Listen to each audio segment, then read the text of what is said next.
Hello Retro Gamers, and welcome to another episode of Retro Game On. Today we're taking a look at Lode Runner 3D, released by Big Bang and Infogrames in 1999. You've likely already heard of the Lode Runner series, which debuted on home computers in the 1980s, and was notable as one of the first games to include a level editor. We're not going back that far today, however, as today we're checking out its younger sibling, which was the first in the series to transition to the big scary world of 3D space. Many games struggled with this new concept in the 1990s, and the original Lode Runner had the further disadvantage of being a puzzle game based around 2D worlds, which I'm sure made things harder. Did it survive the transition without fault though? Let's delve in and find out. For those not familiar with the gameplay, Lode Runner is a puzzle game in which a specified amount of gold must be collected in each level before you can progress to the next. I've heard of Lode Runner being lumped into the trap 'em up genre, which makes a lot of sense since you can't actually directly attack enemies. In fact, what our little dude is capable of is actually quite limited. He can't even jump, for instance. What he is armed with, however, is a weapon of sorts that allows him to break certain blocks that the blokes chasing him can get caught in. None of this really makes sense unless I describe the level structure though. Luckily, this is a visual medium on a lovely streaming platform called YouTube, so I guess you can somewhat see what's going on. But the gist of it is that the levels are designed in such a way that you can only follow specified laid out paths. The Lode Runner himself can traverse these back and forth as he wishes, and he's also very good at falling. What he can't do, however, like before mentioned, is jump, and he also can't move on all axes of the 3D plane, only those in which the game allows. Since they're all on the same rails as such, the enemies can be taken out by destroying the blocks and trapping them, but at the same time, you can also get stuck in these and die as well. Getting the gold to pass the levels isn't very easy, I'll lay that out straight away. Lode Runner 3D is quite a tough game, and most levels will require lots of trial and error, patience, and a fair bit of head scratching. While most levels will seem quite simple on first glance, it's as you start trying to collect gold that you realise there are several layers to the puzzle solving. There'll always be some sort of factor blocking the obvious route, and the genius of the level design is that you won't notice what that is until you're right on top of it.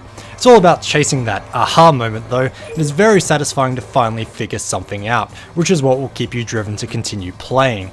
Having said that though, the game is a bit notorious for walking you right into traps. This is where the trial and error comes in, and it can be quite infuriating at times, coupled with the fact that there are no checkpoints actually in the levels.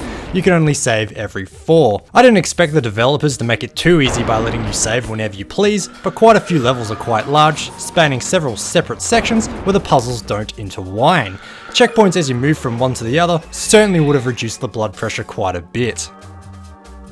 Throughout each level there are certain aspects at play that makes the puzzles challenging. It isn't just simply a case of falling down and breaking blocks after all.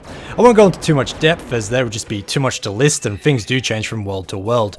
But one example is the bombs, which can be picked up and dropped to blow up on a timer, although you're usually limited to the amount you can use per level.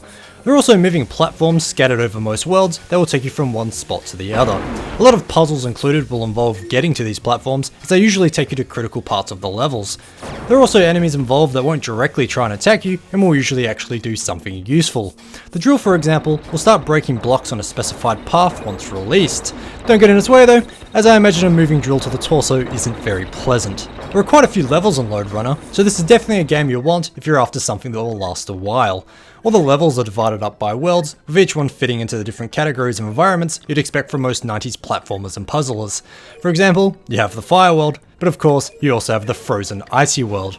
All in all, I'm not sure how many levels there are in total, but I know the base game includes at least 100, but there are also bonus stages scattered around, as well as hidden stages. I've been unable to find the final number online, but if you're after something with longevity and you're into puzzle games, then this is probably for you. The graphics are fairly decent, with there being plenty of effects used and quite decent texturing. A high quality of texturing makes sense since, realistically, there isn't that much to texture in each level. This, coupled with the fact that the camera is quite far out most of the time, means that Lode Runner 3D is quite easy on the eyes, although the frame rate did chug along on a few occasions if lots of 3D effects were going off. Like many early 3D games, however, the camera isn't always perfect. It's set to automatically follow you as you run and fall around each level, and it doesn't always do the best job of this. Luckily, you can manually look around if you choose to do so, so I must stress that it's not the worst camera system ever. I was quite a fan of the music in this game too, even if it does melt into the background and is a bit unnoticeable at times. I guess that's maybe why I like it. Music that's overly repetitive and blares in your face is usually quite jarring. Either way, if you take a second to stop and listen, you'll hear that it's actually quite pleasant. Lode Runner 3D is an excellent example of developers moving their games from 2D to 3D and what can come of it. And in my opinion, I think the developers handled this transition quite well. Oddly enough, this is the closest to full 3D that any Lode Runner game seemingly got to. Releases after this seem to be in 2.5D, with the newest being a revamp of the original, which was released in 2009 on the XBLA. However, Lode Runner Classic was released in 2013 on mobile devices, although this was just a port of the original, although it did include touchscreen controls and of course a lot more ads. Lode Runner 3D is quite a good game. Sure, there are parts that are a bit unfair and the saving and checkpoint system could definitely be improved, but overall, if you like puzzle games, then I highly recommend it. Even more so when you consider how much content you get for a game that is reasonably inexpensive. Hello retro gamers, and thank you so much for watching. Thanks to exams, RGO has been a bit dead recently, but I did manage to squeeze out a review of the new NES Mini if you're interested in checking that out. I've also been a bit active on RetroGameOn.com, where I've recently written about visiting the Perth Games Festival, and I also posted a new retro scan. This time around it is for the original Spyro the Dragon.